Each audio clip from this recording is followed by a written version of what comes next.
Hello everyone, it's Nicole here. I'm jumping on with today's episode talking about how I've bootlegged two businesses, our spa as well as our product line business, taking no outside investment and only using my own money. There's pros and cons to this. Sometimes it doesn't work for everyone and things I've learned along the way. So let's dive into the story of how I started both businesses and hopefully you get some takeaways from this one. So starting a business obviously takes some financials and understanding how money works and really being frugal on ways to spend it. Looking at your profit and loss, obviously super important. Business plans are ideal at the beginning stages, but they also can change and you need to be open to that. When I started my spa, I was only 20 years old, which is crazy to some people, but honestly, I felt like I was working since I was at such a young age. Both my parents own businesses, family, background. I just had so much experience in business as well as the mentors around me, like my mom and dad, for example.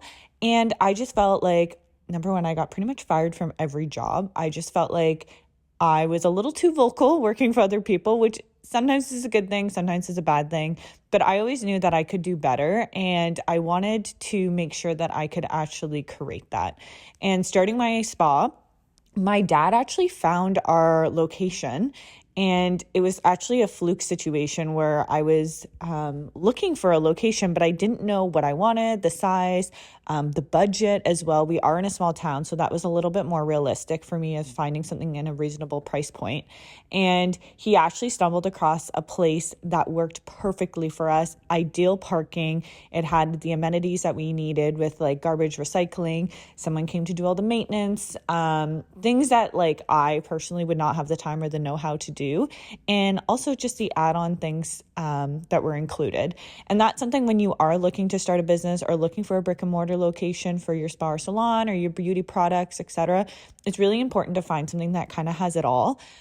Even sign exposure. We're on like a corner lot right off a busy road so people can see us. I actually had an episode, I think it was maybe last season, that was talking about ideal situations when starting a spa or salon. And that was one of them, is your location is so important. So from there, we ended up, I think I only had like $15,000 saved up. And I had just also bought a new car as well because I was working for someone and I had this really old car that I had all through high school. And I just thought, okay, I got to really be frugal. I've got to make sure I can make my car payments, my insurance. And then now I also have to pay the rent for this location and the add-ons that can happen with that, as well as running the business and the expenses and POS systems, laundry detergent, cleaning supplies, your actual supplies to create the services that you're offering. So there was a lot of things. I definitely felt very stressed, to say the least. I also am such a people person and also a people pleaser. So I really wanted to make sure that I was doing everything I possibly could. I went on Kijiji, Marketplace, all the places I could find secondhand or reused things. We lucked out on finding like the most beautiful front desk with like a buffet out of a spa in Barrie that was closing. So we were able to pick those up at a very, very reasonable price. And they also were throwing in like extra things for us, like whether that was nail dryers, nail polishes. Another spa in town was downsizing their spa menu. I was able to pick up all of my OPI nail polishes from them. I think once the word kind of got out that I was going to start offering some services, people were unbelievably helpful. Also just telling me really great recommendations where they purchased products from was huge. I didn't know where, like, even to buy spa furniture, stools, desks, all the things. And I think I also like overthought, like I needed to have all the things right away. And my mom and dad were really transparent with that. And they were like, Nicole, if you're using your own money and your own funds, also with renovations, like painting, redoing the flooring, kitchens, that ate up a lot of my money that was in my savings. And luckily I didn't have to pay for labor because everyone was amazing. I just made sure no one was getting hangry. Everyone had dinner or lunch or whatever we had to keep everyone happy and working. But it was one of the hardest things was trying to figure out where I need to put my focus and where to put the money. So I had a very small spa menu at the time. It was me for the first 6 months of my business, and I had 1,000 square feet. So I was like, I had like 2 treatment rooms at the time. And I had two other potential treatment rooms that I was going to renovate in the near future. But I had all this space and I was like, oh my gosh, this is just for me. This is insane. This is way too much. What am I going to do to fill this? Like I was basically just trying to find furniture to fill the place so it didn't seem so empty. I was like closing doors to the extra treatment rooms so nobody knew that that was empty space. So yeah, it was very overwhelming, but at the same time, I look back at those days and I'm like, that was so simple. Life was so simple then. It was just me I was having to worry about. I was just with my clients every day. I was working around the clock. I would go into work before 8 a.m. and I would not leave until like after 9, Monday to Friday. And then I would go work weekends, working weddings as well. So I would be at weddings usually early mornings and then till the kind of mid-morning afternoon. And being in Muskoka, that was huge for us to be able to have summer weddings. I would also pick up some extra ones throughout the winter or when there was like proms or formals. Anytime that I was able to get some extra money on weekends, that was ideal for me. But it was also one of the things is like, you have to think about your taxes and how much money you're going to be making, as well as like that sweet spot and your, how we say, and I know my bookkeeper listens to this podcast as well. So my bookkeeper, Leanne, we've had her on this podcast.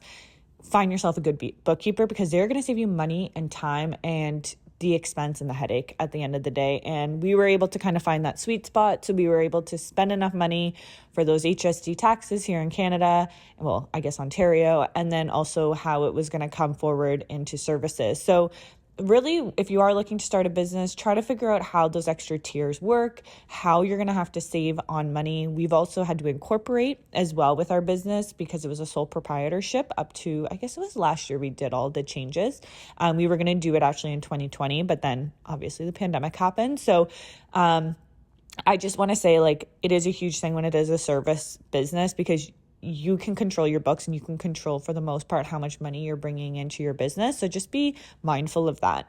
And also when you're bringing on a team, right? Because depending how you're doing that, whether they're employees, contractors, commission, room rental, there's all the different ways that you can make income, but you also have to be nervous, like a little on the edge of nervousness because depending if it's coming through your business as the full income, like through your POS system and recorded through that or how you're invoicing them.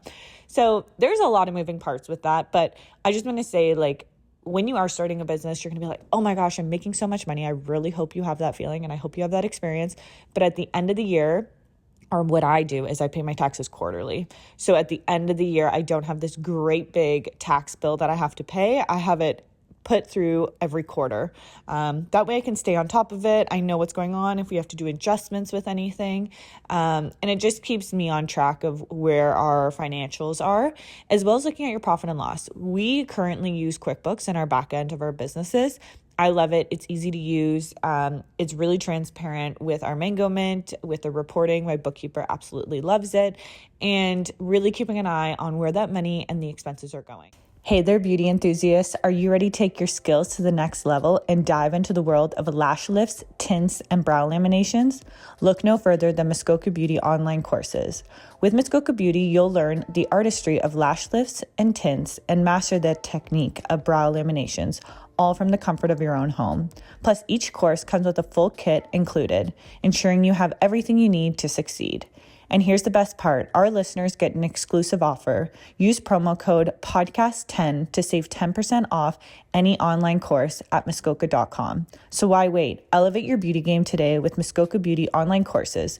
Visit Muskoka.com and enroll now. We are in the service industry, obviously. So one of your biggest expenses is going to be payroll if you are taking on employees or contractors. But that is something that you really got to keep an eye on, is that sweet spot or changing the format of how you're paying your staff.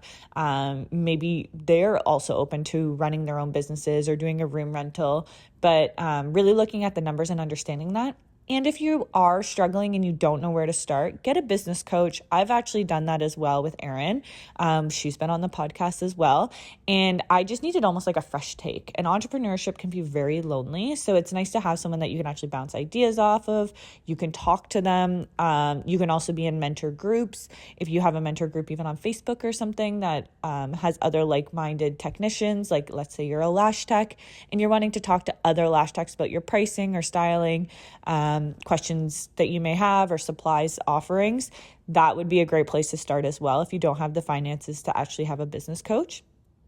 The other thing when starting a business as well is your vision. So for me, I knew I didn't want to work from home. I knew I wanted to have like an actual brick and mortar location. My mom always, for the most part growing up, always cut hair from home. And I just I loved that for me because I had my mom at home growing up. But at the same time, I just knew that I wanted that space, that balance from home life and work life. And I knew I would not have that balance if I had it at home all the time because I would be taking clients all the time. So really kind of make sure you know when you're looking at your vision of how you see your business or yourself as a person, not even as a business owner, as a person, what would you ideally want in your life and the balance and structure you would want. Also, what's best for your family as well. If you have a family, the respect for them. If you have a separate entrance into your home or something, that could also work. But just try to keep it simple. Just opening a spa and salon does not need to be expensive. Like I said, I opened mine with $15,000, and if I didn't have enough money to buy certain things that month, I just went without, honestly. And it was hard at times, but it just made me work harder. And that's something that I find is really hard. Being a young entrepreneur is people just think you were given this opportunity or you were given all these things. So many times my parents had people come up oh, that's nice that you helped Nicole open her spa. And they're like, we helped lay floor, we helped with sourcing stuff off Kijiji or whatever, but she financially did all of this. And we had so much help creating the space, but it also made me feel amazing having that support system to be able to do that. And they believed in me and they saw the vision. So really try to find people that can help you. They're also good with vocalizing.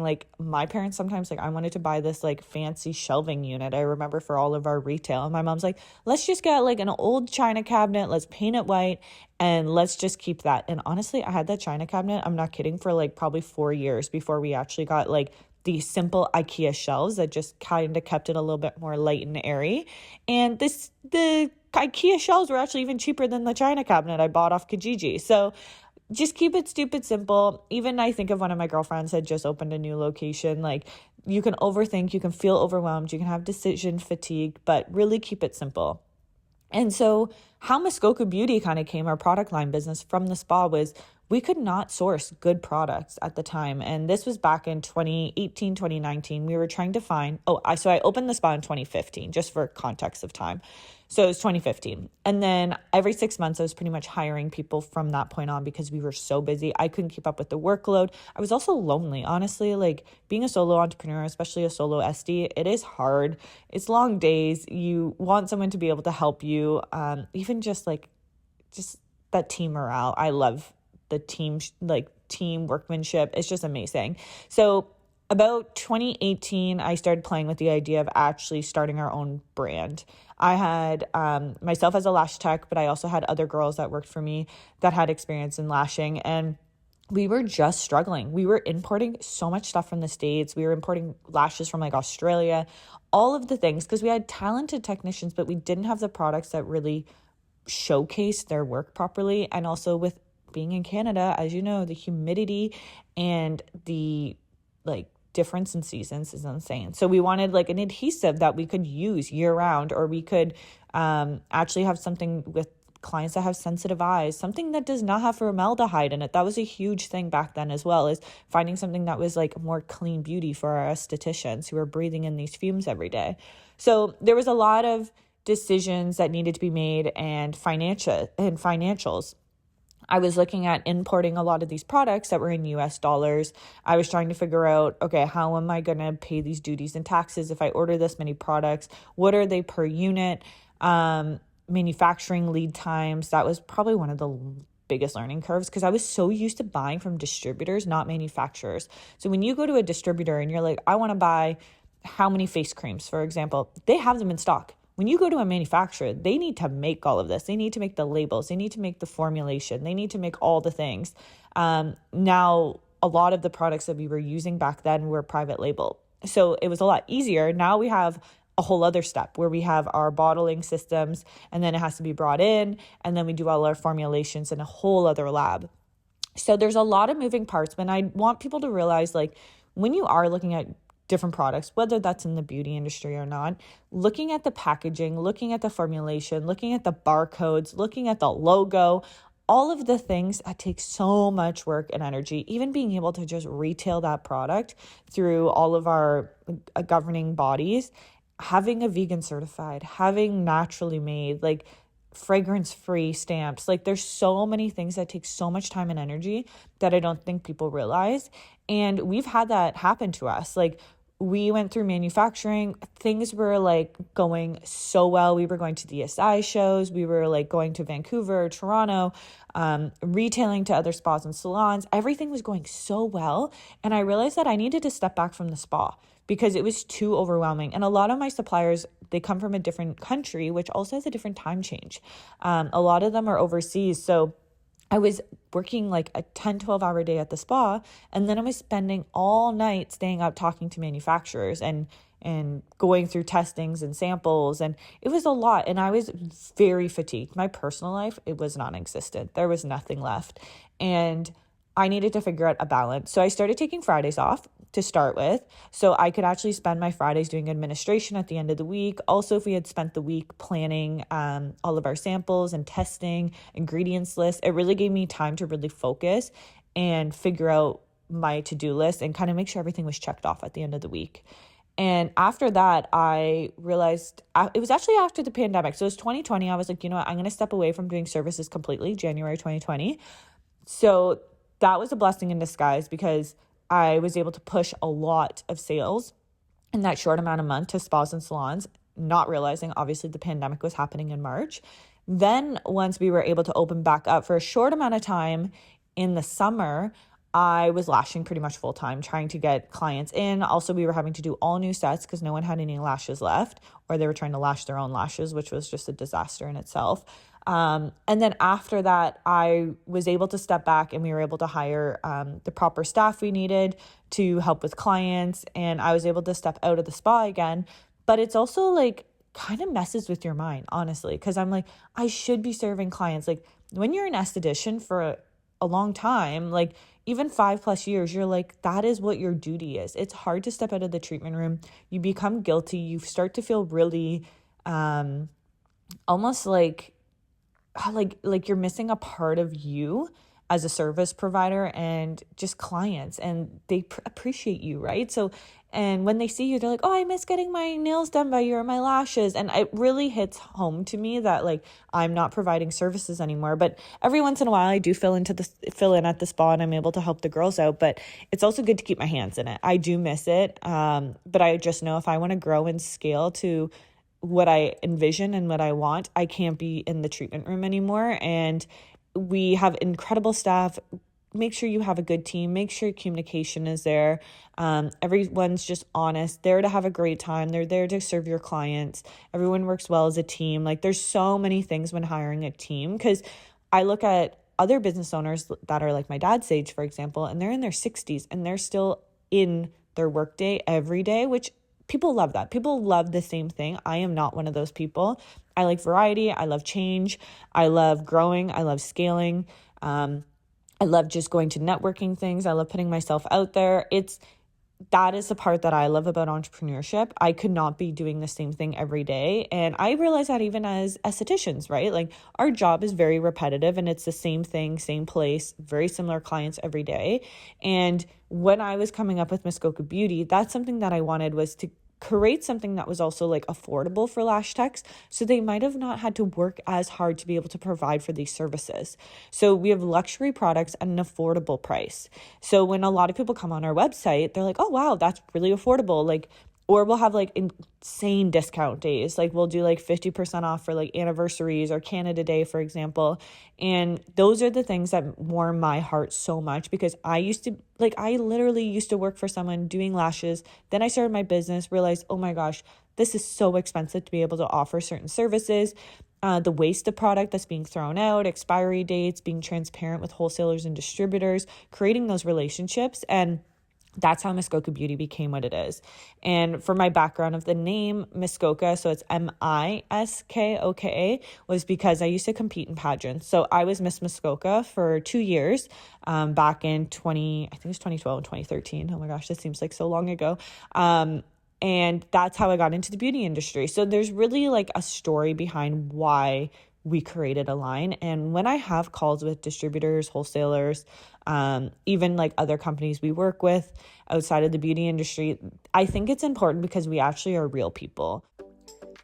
Hey everyone, it's Nicole Manion here. As someone who's built 2 successful beauty businesses, Muskoka Aesthetics and Muskoka Beauty, I know firsthand how important it is to have the right tools to grow your brand. That's why I'm excited to tell you about Shopify. Whether you're just starting out or looking to take your business to the next level, Shopify is the all-in-one platform that makes it easy to create your own online store and start selling. With powerful tools to help you manage everything from inventory to marketing, Shopify is your go-to place for entrepreneurs like us. Plus, they have 24/7 support to keep you on track. Ready to get started? Click the link below in our show notes to get started today with Shopify and enjoy your Shopify journey today. We have a story. I'm in it. I still own my spa. I'm actually the one like doing a lot of the buying and product pricing, and I just love it. I love the business side of it. And I think when I'm on a call with a wholesaler and they're like, I just got to find something that's affordable. I'm like, the amount of money I'm having to pay my staff because they need an affordable living, all the things, like, I get it. I totally get it because I'm going through the exact same thing. So when creating the line, that's what we figured out. We were like, what are our staples we need? And my goal was to come up with a lash kit for students as well as people to have everything that they needed to offer lash extensions. So lashless and brow lambs were not even like really up and coming at that point. This was, like I said, 2018 when we started like doing research and manufacturing. So my goal was, we started actually with like lashes and pre-mades or pro-mades. And then after that, we were actually doing them at our spa without even telling people we were making these products. And other lash techs were like, oh, where are you getting these lashes? I love how soft they are. I love the darkness of the lash. There's no like blue undertones. Obviously, like they're like faux mink, like all the different things that were kind of odd to us here in Canada that were like hard to find. And even our adhesives as well. People are like, oh my gosh, the retention is like incredible. What are you using? I had someone who came to me for a fill that came in for you for a new set. Like, what are you using? I need to get my hands on these, especially the pro-mades. Honestly, like that was a huge jump in our industry then, was to actually have pre-made fans instead of having to hand make them. I know not everyone's a huge fan of them, but when we were researching, and especially we're in a small community, it was really hard to find someone who knew how to make fans, and clients didn't want to lay there for X amount of time. So the pro-mades were something else that just went crazy. That is still one of our top sellers, is the pro-mades. The stem is so thin and people don't even realize, honestly, that they are a pro-made, and clients love them as well because they don't have to come in for like a 4-hour appointment for either like the sets or the fills. It's a lot less time and it's easier for us as technicians. So when we were creating these products, those were kind of our 2 staples, was the lashes and the glue. Then we were like, oh my gosh, we need a cleanser. We have to retail a cleanser. And it just kind of snowballed. We started to find like really great boutique manufacturing, and they were able to offer or source other things we needed. And before we knew it, we had our student kit. So it would have taken us over a year just to basically finalize like the lashes, the glues, and then into all the other products. It took us well over a year. And then that was going into like 2019. And then I was like, we need to start doing some trade shows. We need to start getting our products out there. And that's what we were doing. And it was incredible. My team at the spa, we all went to the Toronto show. And then one of my team members was actually moving close to Vancouver at the time. So it was great. We went out there. Both of us were selling. And it was just incredible. It was so much fun because the girls were part of the start to finish with the product line. And it was just, oh my gosh, just so surreal watching them sell our products. And even finances for that. Like, you can start small with some of these different private label companies. You can start as little as like 100 units or less, obviously your pricing is going to be better the more you purchase. But that's the thing, just start small, start sampling products, and build a really great relationship with your manufacturers, because that's what I have. They are like part of the team at Muskoka Beauty. I have them on, like, literally, I probably message them the most out of anybody I know, and checking prices, really make sure you got your spreadsheets, obviously, and also your exchange rates, depending what currency you're using, you're importing and exporting, your shipping fees. There's just so many things. You can ship by air, you can ship by sea, your time. Sometimes I'm like, did the box fall off the boat? Like, is it on its way? What's going on? So really think, like, when we have big distributor meetings, or even some of these different subscription boxes we work with, they're like, I want to order how many units? And I'm like, okay, well, I got to talk to my manufacturer, because I got to make sure like they've got enough inventory to create this, enough like actual people to create these projects to come to life. And I usually have to wait to see what the shipping quote is as well, because it can be insane. And obviously like your duties and taxes coming into the country as well. So I usually almost give myself like an extra month when giving out dates or estimated launch times, which that was the hardest thing for me as well, because I'm very impatient, I'm very impulse, and I want things to happen quickly. But that was something I rather have the product arrive in the warehouse, be ready to go, than disappointing people. And I had to learn that the hard way. A few times that happened, and I had to either refund people or they were disappointed that we missed that time for their launch. So yeah, it's all about relationships, about being honest in your business, looking at the numbers, not just taking a wild guess. I am not a number person. Luckily, I'll do what I can and the best like estimates I can do. But sometimes I have other distributors that I talk a lot to in this space that aren't just in lashes, but in other beauty products, and they sell to distributors, wholesalers, or their manufacturers, and they're able to give me like an honest idea of what they do for pricing. And also just the relationships, or I've had it where I've had like a really bad call with one of our distributors, or like, we don't have exclusivity with our products, example. And there's sometimes like hard conversations we have to have. And I'm like, am I in the wrong? Because this is all new to me, right? Like I'm learning as I go. And I'm like, am I in the wrong? Or was that just like a bullying situation? Or did this happen? Like what do these things mean to me? And how am I going to deal with them? Or am I in the wrong? Like that's the other thing, is I want to know, like, did I do something wrong? Because I want to know and I want to be able to fix it. So finances with creating a beauty line, you want to go slow, honestly, like slower the better, and don't burn yourself out. Like don't try to launch like 5 products at once. That's definitely what I did. And we had to go back and fix a lot of things, whether that was like the labeling, the barcoding, because I was doing all of this myself at the time. And now we have an incredible team. I actually should get Tamara on the podcast. She helps us with all of our product designs, as well as all the barcoding, and then her husband and her also help us with all of our website stuff. So, and we've had Sandra on, our photographer. She is incredible. Oh my gosh, she's so much fun to work with. She gets the vision. I don't even have to give her any guidance. She just gets it. And that's the kind of people you need on your team when creating like any type of business. Even Danny, for example, she is incredible. Like she basically is able to just create anything. She is such a creative person, but then yet she's so like organized, precise. She's just got all the qualities that you look for in somebody. And we're so easygoing. Like it's like a friendship within a workspace. And that's what I love about creating a team, is you got to find a team that you really want to work with and that get it.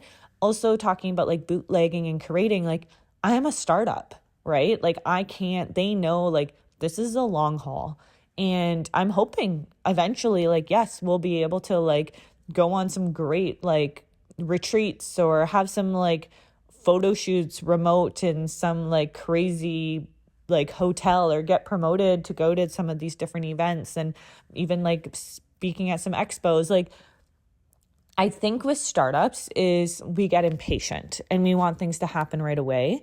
But with a startup, it's also so rewarding, and celebrating those wins, or celebrating when you get those contracts, or the outreach. Like we're working really closely with a sales agent right now that's able to do a lot of outreach for us. And I've hired contractors a lot with these type of things, because I can't afford to have them as employees.